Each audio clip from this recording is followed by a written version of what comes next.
Ya, baik. Selamat malam, Bapak, Ibu, dan saudara-saudari sekalian. Sukihoto, Namo Buddhaya.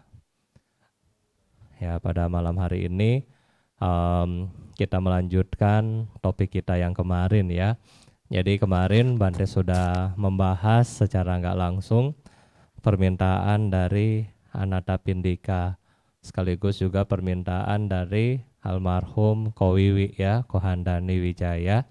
Ya, bagaimana proses mengalami kematian yang diajarkan oleh Yang Mulia Bante Sariputta kepada Anathapindika. Nah, jadi Bapak Ibu, ya, Bante juga harapkan Bapak Ibu juga bisa menjadi seperti Anathapindika ya. Tetapi jadi dua-duanya ya. Yang pertama jadi kaya seperti Anathapindika. Yang kedua juga setelah meninggal lahir di alam surga ya. Enak nggak seperti itu Bapak Ibu ya? Mudah-mudahan ya. Jadi jangan nanti mau, oh Bante doakan saya seperti Anathapindika biar jadi orang kaya, tetapi mati masuk neraka, juga salah. Ya, jadi Bante doakan dua-duanya. Seperti Anathapindika bisa kaya, bisa sukses, bisa bahagia, bisa mempraktekkan dhamma, dan yang kedua ya bisa mencapai kehidupan suci yaitu Sotapanna dan kemudian terlahir di alam surga. Ya, jadi inilah resep ya buat Bapak Ibu yang ada di rumah, walaupun seorang perumah tangga Anathapindika bisa menjadi seseorang yang suci. Ya, makanya Bapak Ibu juga jangan sampai kalah ya, jangan sampai kalah dengan Anathapindika. Harus berusaha seperti Anathapindika.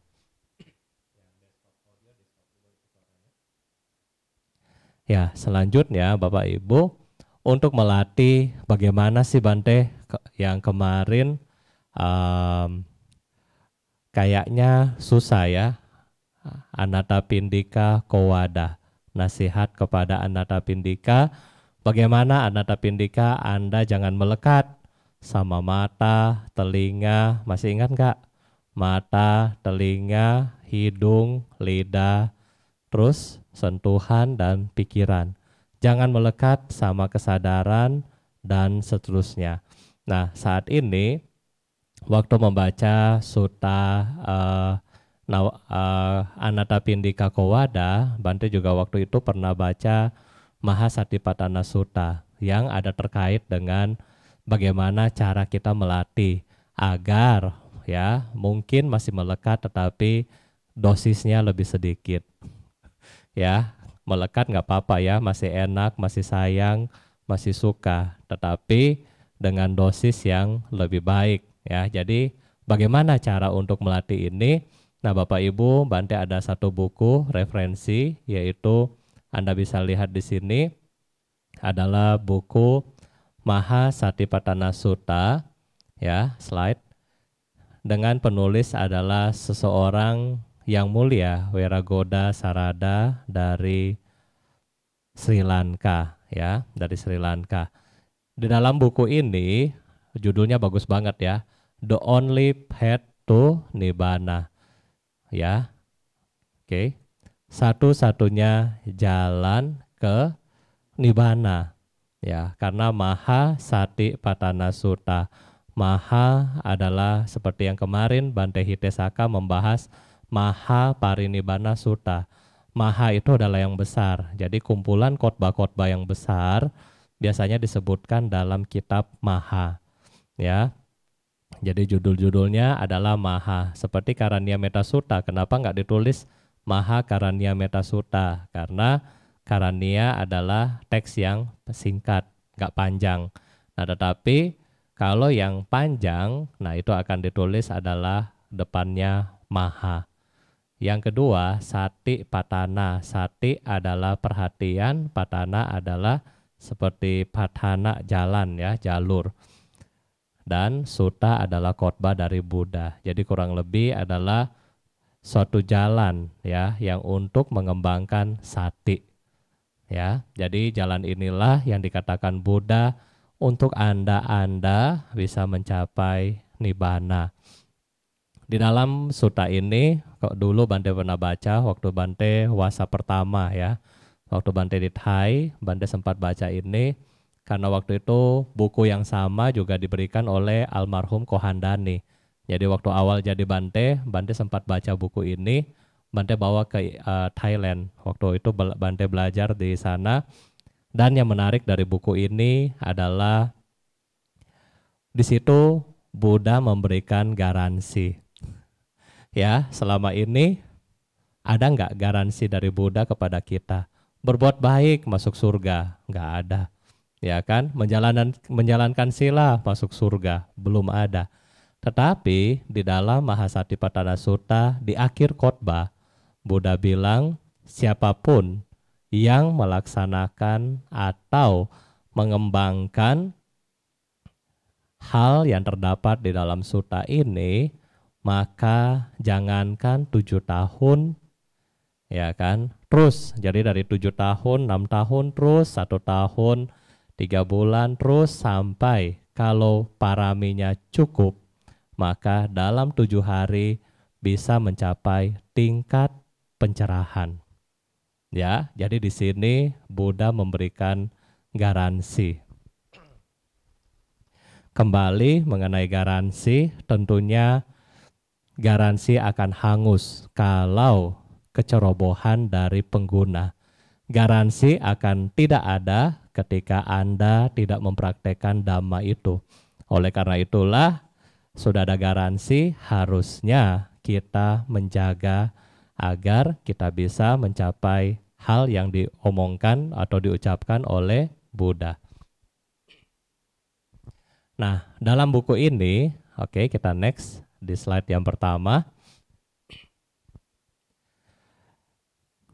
Ini adalah bab di mana Bapak Ibu bisa melihat di dalam buku ini halaman 127 ya. Di sini ada banyak objek-objek yang berkenaan dengan bagaimana kita mengembangkan sati ya. Nah, dalam bab ayatana paba, khususnya landasan indera. Oke, yang kita akan bahas pada malam hari ini berkenaan juga dengan Anathapindika Kowada ya. Yang pertama, landasan indera. Kita tahu landasan indera kita ada 6. Ya, sebelum Bante masuk kepada pembahasan, Bante lupa. Di dalam buku ini ada kurang lebih 40 objek yang Bapak Ibu bisa kembangkan. Ya, jadi dari 40 objek, salah satunya adalah landasan indera. Masih banyak objek-objek yang lain seperti objek mayat, asubha. Ya, asubha terdiri dari beberapa step juga ya. Ada kita melihat mayat yang masih utuh kemudian jadi biru. Ada juga mayat yang sudah mengeluarkan darah. Ada juga kita melihat hanya tengkorak. Ada juga kita melihat mayat yang sudah belatung, ya, menjadi belatung.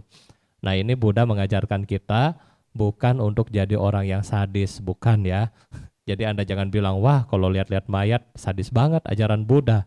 Bukan, tetapi bagaimana kita melepaskan kesenangan duniawi kita, terutama kemelekatan terhadap hal-hal yang bening-bening aja. Ya kan, pada zaman sekarang semua orang suka yang bening-bening, kalau yang nggak bening nggak suka. Jadi ketika Anda belajar asubha, terutama yang memiliki nafsu seksual yang tinggi, yang suka melekat sama hal-hal yang begitu hal-hal yang sangat-sangat tergenggam dengan hal-hal yang sangat-sangat, di sini dia bilang bening ya, yang sangat-sangat indah, yang cantik dan seterusnya. Nah, pada inilah kita belajar mengenai asubha.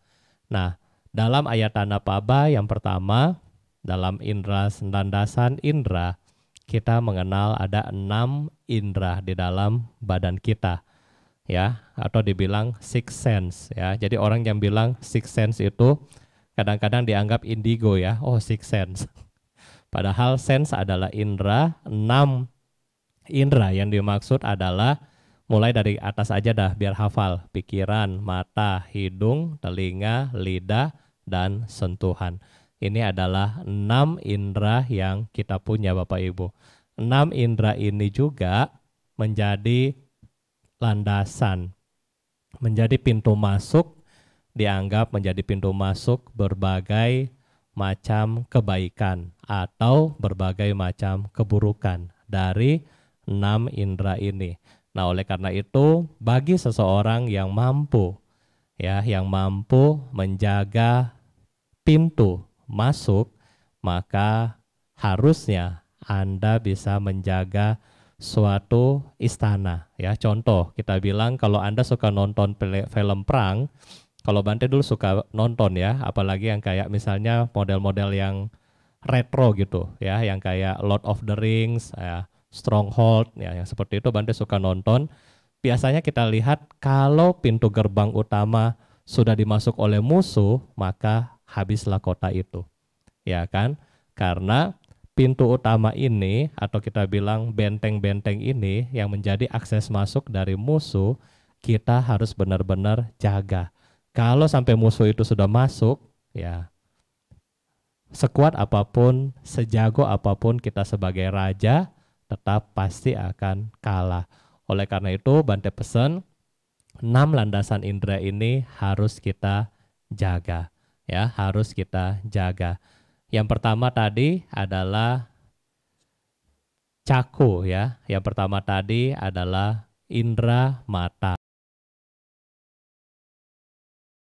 Dari 2 ya, Bapak Ibu bisa lihat indera mata kita adalah terdiri dari 2. 2 apa Bante? 2 bola mata ya. Ya, jadi 2 bola mata. Kalau 1 bola mata kayak gini bisa nggak melihat? Masih bisa ya, masih bisa melihat. Nah, mata atau kita bilang cakayatana ini adalah bola mata kita. Namanya cakayatana yang menjadi landasan inderanya. Kemudian rupa yatana adalah contoh di depan Bante. Misalnya di depan ini adalah bunga yang Bante bisa lihat. Ini adalah objek dari mata Bante, yaitu rupa yatana. Ketika saya melihat ini, maka disebut adanya kesadaran atau caku winyana datu dari mata ya. Nah, ini yang dalam waktu kita membacakan Abhidhamma buat leluhur-leluhur kita kan ada cakayatana, rupayatana, caku winyana datu ya, cakayatanang, rupayatanang ya kan, caku winyana datu. Nah, ini waktu kita membacakan Abhidhamma kepada leluhur-leluhur Anda. Nah, selanjutnya landasan indera kita yang kedua. Ya, yang landasan indera kita yang kedua adalah sota yatana yang artinya telinga. Objek suara adalah sada yatana. Yang Bante lagi ngomong kepada Anda, ya kan? Anda lagi mendengar suara Bante, ini adalah sata yatana. Kalau Anda lagi fokus sama apa yang Bante ucapkan, masuklah sota winyana datu. Ya. Nah, berikutnya Bapak Ibu adalah landasan yang ketiga, yaitu hidung atau gana. Gana yatana, objek dari bebauan atau ganda. Ya, ganda adalah wewangian, kesadaran dari hidung adalah gana winyana datu. Oke, kita next ke slide berikutnya. Selanjutnya adalah landasan indera dari objek yaitu lidah yang berarti jihwa yatana dengan objek cita rasa, rasa yatana, dan kesadaran lidah adalah jihwa winyana datu. Ya, dan terakhir adalah landasan dari tubuh atau kaya yatana dengan objek sentuhan adalah potaba yatana dan kesadaran dari tubuh kaya winyana datu. Dan yang terakhir adalah fenomena dari pikiran kita atau disebut mano ya. Pikiran biasanya disebut mano, di sini jadinya mana yatana. Fenomena-fenomena mental atau batin kita disebutkan dhamma yatana. Dan kesadaran batin kita akan itu disebut mano winyana dhatu. Ya, oke. Jadi ini adalah 6 objek indera yang kita punya. Mungkin Bapak Ibu yang di rumah jangan bingung ya. Aduh Bante, kita lagi kayak belajar ini ya, vocabulary. Ya, ini bukan belajar vocabulary, tetapi kita bagi satu-satu. Nah, 6 landasan indera ini kenapa menjadi sangat penting? Dan kenapa juga ketika Anda mulai bermeditasi, Anda merasa sangat-sangat boring, sangat-sangat bosan. Kenapa? Karena 6 landasan indera ini begitu sangat cepat Bapak Ibu, begitu sangat cepat. Kenapa Bante bilang begitu sangat cepat? Misalnya yang Anda lihat di saat ini, ya mungkin Anda nggak di chat ya, tetapi Anda bisa lihat dari rumah Anda. Misalnya yang Anda alami dari rumah adalah mungkin saat ini Anda bisa melihat gambar Bante, Anda bisa melihat altar yang di belakang Bante, bunga-bunga. Dan yang kedua, Anda bisa mendengarkan suara dari Bante. Berarti saat ini kesadaran yang Anda pakai adalah 2. Selanjutnya kesadaran yang ketiga adalah ketika Bante bicara, Anda cerap melalui pikiran Anda. Oh gitu ya, oh begini ya, oh ya, oh ya. Nah itu.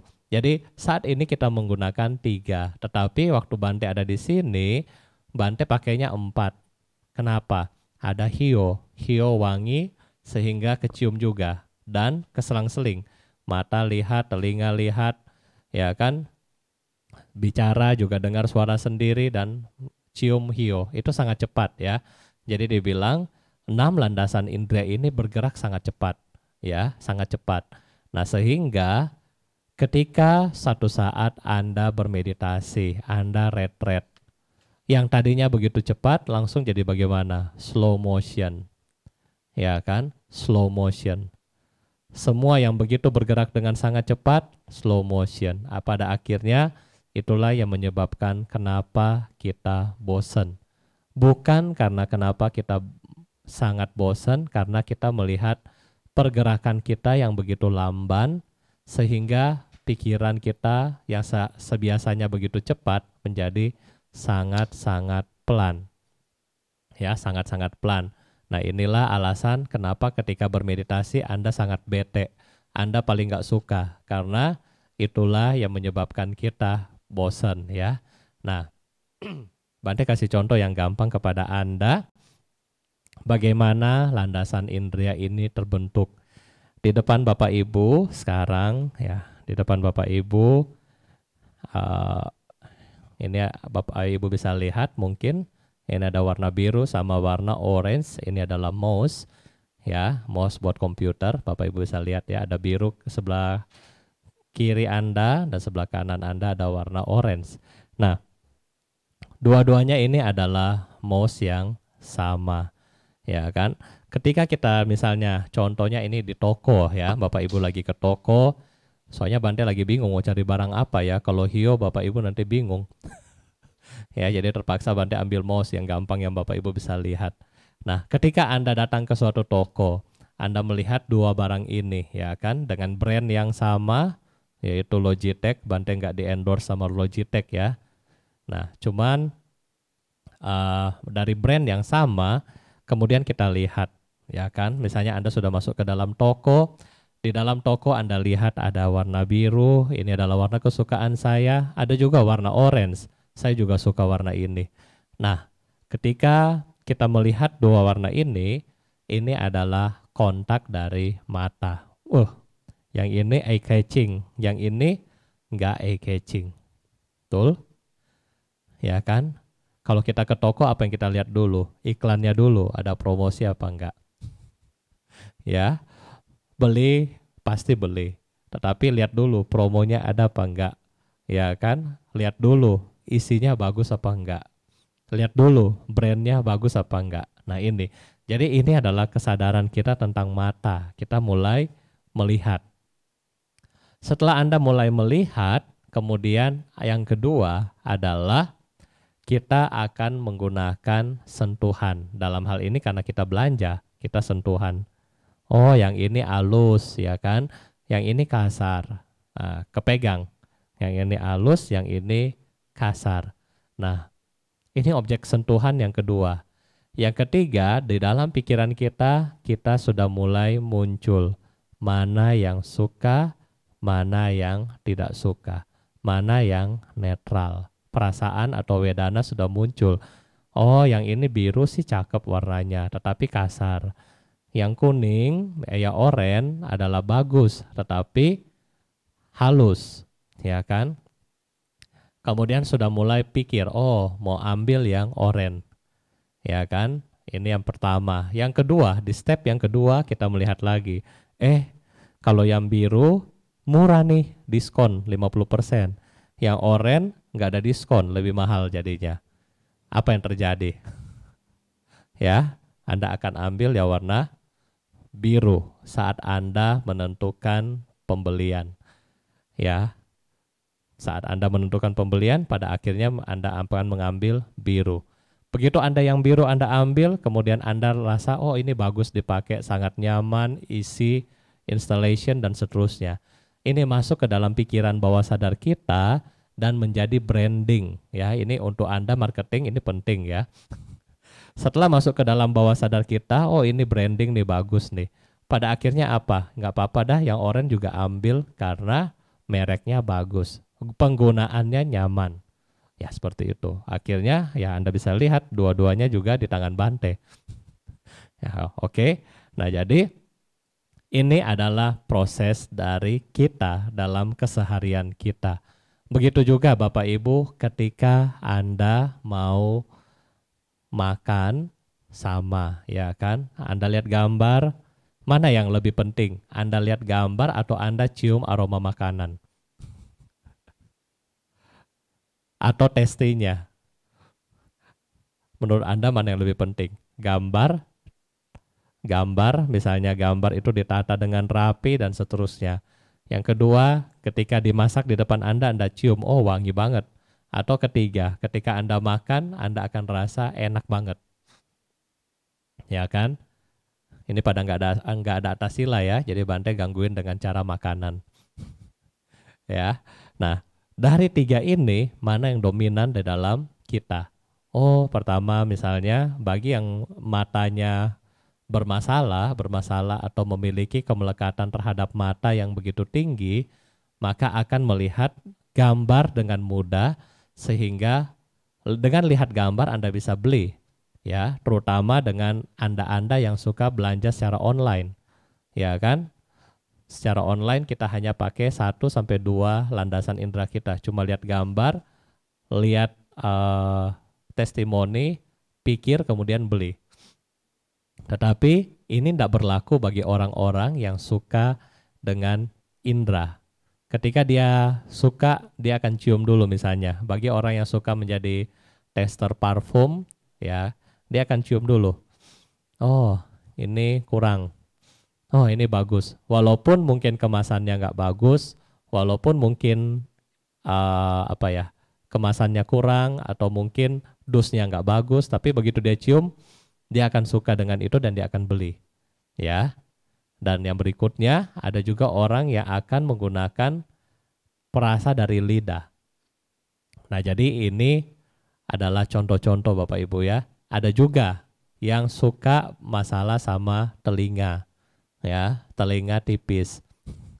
Orang Manado bilang telinganya tipis. Bukan telinganya tipis, tetapi yang tipis adalah batinnya ya. Kalau dengar suara dari orang yang menyebutkan nama dia yang positif, oh akan bahagia. Betul nggak? Contoh Bante bilang di sini, siapa yang tadi nonton ya? Yang pertama hari ini yang nonton Ci Ane ya. Contoh Bante bilang, oh Ci Ane kok cantik sekali. Ci Ane yang ada di rumah langsung bagaimana? Wah bahagia, dibilang sama Bante, cantik. Yang bukan namanya Ci Ane, ya, Anda yang namanya bukan Ci Ane, apa yang terjadi? Siapa dia? EGP, nggak kenal. Ya kan? Nah, begitu sebaliknya, misalnya Bante bilang, eh, Cimeri kok hari ini, misalnya contoh ya, maaf, Cimeri hari ini kok gendut banget, ya kan? Apa yang terjadi? Dia akan marah sama Bante. Karena kok Bante bilang saya gendut? Ya, karena menganggap atau bilang kepada diri masuk ke dalam batin dia, gendut itu nggak bagus. Ya kan? Tetapi bagi orang yang gendut, yang suka dipanggil gendut juga nggak apa-apa. Misalnya Bante bilang Raymond gendut, Raymond mah nggak masalah, senang-senang aja, karena dia merasa ya nggak apa-apa. Nah, jadi ada 3 di sini, masuk sama-sama dari telinga, ya kan? Betul nggak? Ciana cantik dari telinga masuknya, yang satu gendut dari telinga, yang satu gendut juga dari telinga. 3 telinga yang sama tetapi wedana yang berbeda. Yang satu wedana atau perasaannya begitu telinga mulai mendengar objek suara. Kemudian kesadaran batin mendengar, nama saya nih dipanggil. Oh cantik. Nama saya dibilang cantik. Langsung wedananya atau perasaannya senang, bahagia. Oh terbang. Sebaliknya, telinga yang sama dibilang objek suara yang sama masuk. Dibilang gendut. Wah kecewa, sakit hati. Jadilah wedana yang tidak suka. Dan kalau mereka yang suka, mereka akan rasa fine-fine aja. EGP, yaitu perasaan yang netral.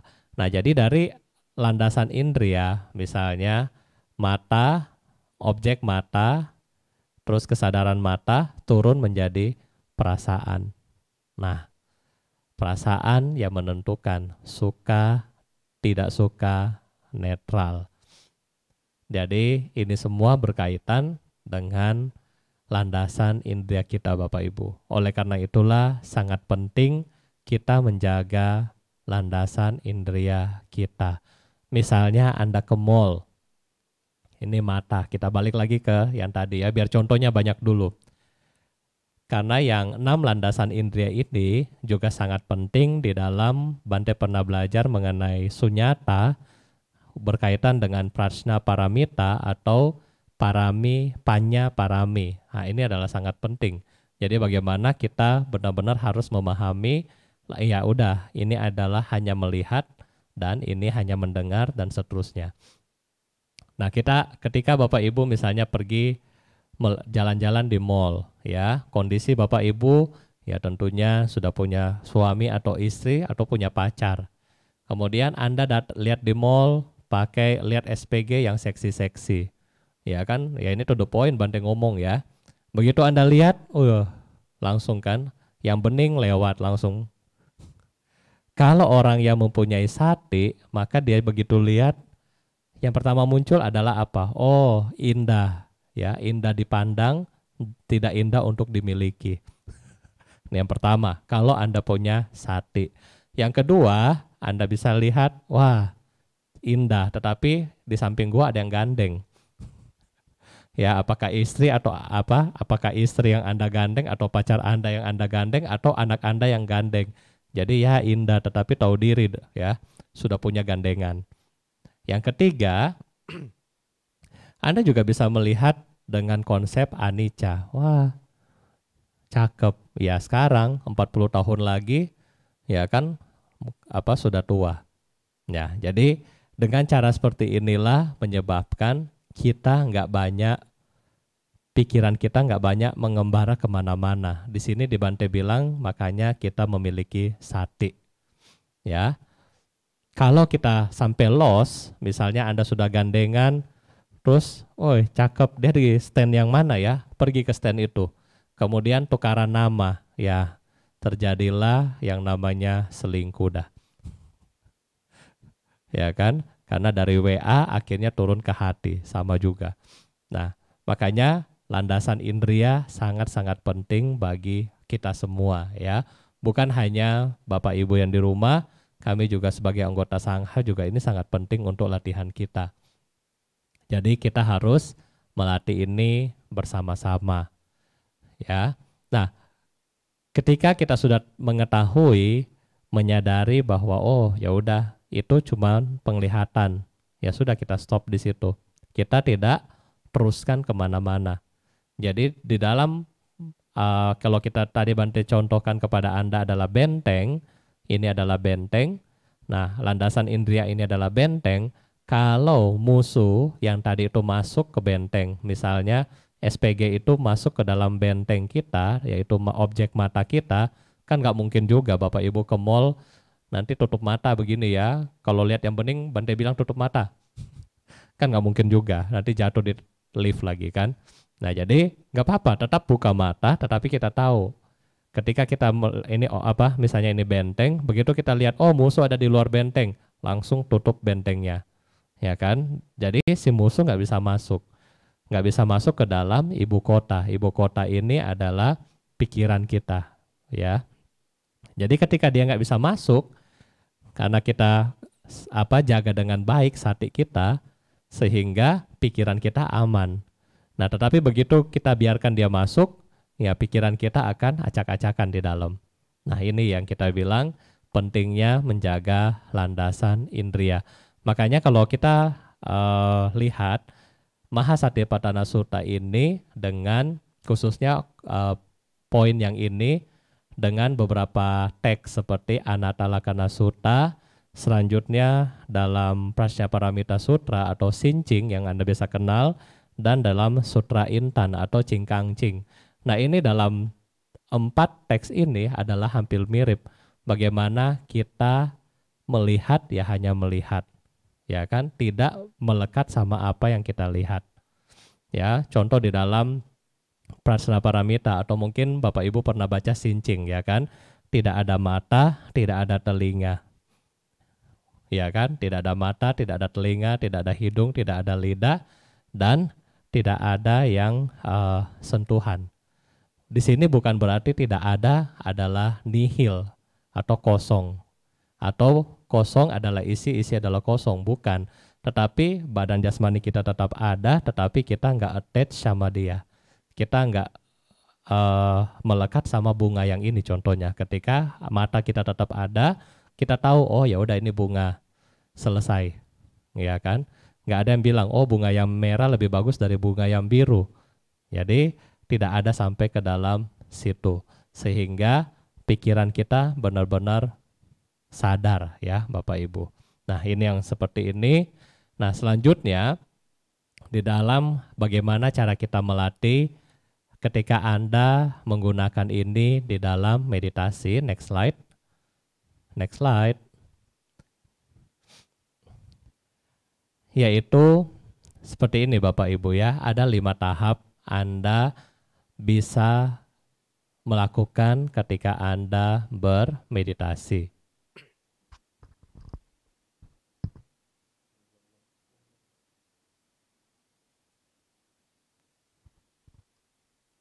Ya, poin yang pertama adalah Anda mengenal, ya, mengenal baik mata maupun objek dari mata. Oke. Jadi yang pertama sebagai meditator kita mengetahui ini adalah mata dan ini adalah objek dari mata. Ini adalah telinga dan ini adalah objek dari telinga atau suara. Ini adalah bau, ini adalah hidung dan ini adalah bau. Nah, jadi kita harus mengetahui dulu kita punya 6 landasan indera. Yang kedua, muncul belenggu. Dikatakan jika satu belenggu muncul karena mata dan objek visual, meditator mengetahui. Ya, tadi Bante kurang lebih sudah menjelaskan kepada Anda, jika ada satu belenggu yang muncul karena objek ya dari salah satu 6 objek tadi, maka sebagai meditator Anda sudah tahu, misalnya objek mata dan objeknya merah, biru, ungu, hijau. Kita sudah tahu, oh ini warna. Ya, maksudnya mengetahui di sini adalah cukup tahu, nggak usah dikepoin. Ya istilah kerennya sekarang nggak usah dikepoin. Maksudnya nggak usah dikepoin bagaimana, dibiarkan aja. Oh ya udah, ini sudah melihat selesai. Nggak usah kepoin. Oh saya suka warna yang hijau. Kok warna birunya pudar? Kok warna pinknya begini ya? Nah nggak usah dikepoin. Sudah melihat, ya udah selesai. Ya kan? Nah, bro, kita lihat yang kedua. Yang ketiga adalah jika satu belenggu baru muncul, meditator mengetahui. Oke. Nah, sekarang satu belenggu yang muncul baru yang mana? Ini Bante kasih contoh kepada Anda biar Anda tahu. Nah, ini. Ini adalah belenggu yang baru yang kita lihat. Jadi ada bunga, sekarang ada mouse. Ya, ini mouse-nya. Anda bisa lihat. Nah, Bante taruh di sini. Nah, sekarang belenggu baru muncul. Yang lama bunga, yang baru adalah mouse. Oh, mouse-nya bagus ya, warnanya bagus, dan seterusnya. Ketika kita melihat yang kedua, sama seperti yang pertama. Hanya mengetahui itu mouse, itu warna oranye, selesai. Nggak usah dikepoin, ya, nggak usah dikepoin. Maksudnya nggak usah lagi mouse lebih bagus dari bunga atau bunga lebih bagus dari mouse, ya, nggak usah dikepoin. Nah, jadi di situ kita hanya sadar, oh tahu ini adalah mouse, ini adalah bunga, di belakang Bante adalah Buddha Rupang, ada lilin, dan seterusnya. Cukup tahu. Nggak usah attach, nggak usah melekat sama ini. Oke, nah berikutnya yang keempat, jika belenggunya lenyap, maka meditator mengetahui. Oke, jika belenggunya lenyap, meditator mengetahui. Lenyap karena apa? Karena kita fokus pada hal yang baru. Misalnya tambahan lagi, mouse lagi satu warna biru. Ya, jadi karena sudah ada 3 objek di depan Anda, ada bunga, kembali Anda lihat bunga, kembali Anda lihat mouse warna oranye, dan kembali Anda lihat mouse warna biru. Ketika Anda lihat bunga dan mouse ada 2, sehingga Anda lihat, oh bunga itu sudah nggak penting bagi saya akan fokus kepada mouse, yang mana nih yang bagus ya. Nah, jadi karena 2 ini, Anda disebut belenggu yang pertama tadi lenyap, karena kita nggak fokus sama dia lagi. Kita fokus sama 2 di depan kita. Nah, kalaupun belenggu yang tadi lenyap, kita tahu, oh bunga kita sudah hilang dalam pikiran kita. Dan kalau belenggu yang terakhir, kalau belenggu yang terhapus itu tidak muncul lagi, maka meditator juga mengetahui. Ya, jadi kalau bunga yang ini sudah nggak muncul lagi, kita juga tahu, oh ya udah bunganya sudah nggak ada di dalam pikiran kita. Nah, jadi kurang lebih beginilah cara melatih berdasarkan teks dari Mahasatipatthana Sutta. Demikian juga, ini baru contoh dari mata. Demikian juga contoh ketika Anda mencium dengan hidung, mendengar, lidah, dan dengan sentuhan, dengan pikiran. Nah, sehingga 6 objek ini Bapak Ibu tahu bagaimana cara melatihnya.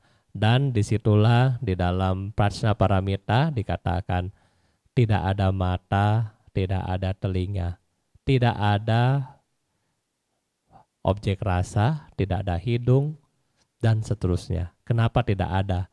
Bukan tidak ada karena arupa Brahma, ya, bukan.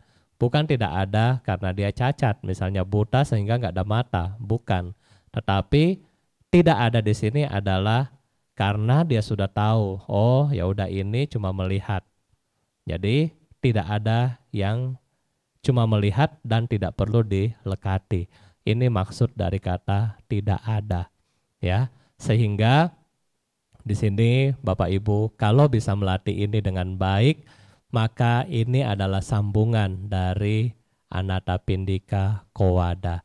Bagaimana cara agar Anda tidak melekat sama mata, hidung, telinga, dan seterusnya.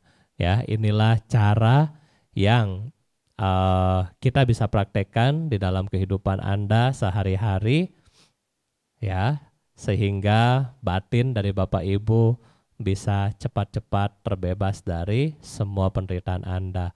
Kalau kita melekat, maka kita akan menderita. Tetapi kalau kita sudah sadar bahwa ini adalah kemelekatan saya, ya maka dari situlah kita bisa benar-benar melepas ini semua. Tidak gampang, tetapi Anda perlu ingat ini punya garansi. Ya, tadi Bante sudah bilang garansinya berapa lama? Mulai dari 7 tahun sampai 7 hari. Kalau kita punya parami yang cukup, kalau kita berusaha yang baik, maka kita bisa mencapainya karena ini garansi dari Buddha. Sebaliknya, kalau kita nggak pernah praktek, kalau kita nggak pernah mengumpulkan parami, maka garansi juga tidak berlaku bagi hidup kita. Ya, ini yang bisa Bante sampaikan buat malam hari ini. Semoga bisa bermanfaat bagi Bapak Ibu dan saudara-saudari sekalian yang ada di rumah pada hari ini. Terima kasih.